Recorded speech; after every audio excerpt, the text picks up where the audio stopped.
Hero Naga Chaitanya heroine Sobhita Dhulipala పెళ్లి చాలా గ్రాండ్గా జరిగింది.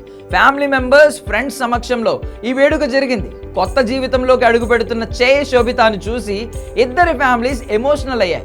ఆనందాలు, అభినందనలు, కేరింతలతో ఆ ఫంక్షన్లో కనిపించిన ఎమోషన్స్ అన్నీ కాదు. ఈవెంట్ సింపుల్గానే జరిగిన ఫ్యామిలీ, ఫ్రెండ్స్ అంతా చైతన్యకు తన పెళ్లి చాలా మెమరబుల్ అయ్యేలా చేశారు.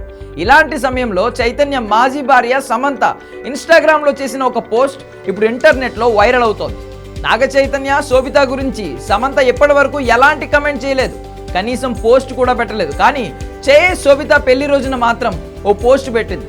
సమంత పోస్ట్ చేసిన వీడియోలో ఇద్దరు పిల్లలు రెజ్లింగ్ చేస్తున్నారు. ఆ పోటీలో బాలిక ఒక్క పట్టుతో బాలుని కింద పడేసింది. ఆ పాప పంచ్ ముందు బాబు ఓడిపోతాడు.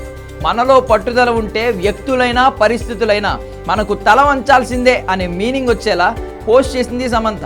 సమంత ఏ ఉద్దేశంతో ఈ పోస్ట్ పెట్టింది అనే విషయం పక్కన పెడితే, ఆమె పోస్ట్ చేసిన ఈ వీడియో మాత్రం ఇప్పుడు ఇంటర్నెట్లో వైరల్ అవుతోంది.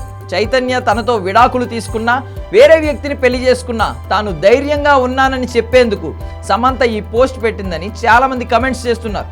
వీడియోలో పాప ఎలా స్ట్రాంగ్గా నిలబడిందో జీవితంలో నువ్వు కూడా అంతే స్ట్రాంగ్గా నిలబడాలి శామ్ అంటూ సపోర్ట్ చేస్తున్నారు అంతా.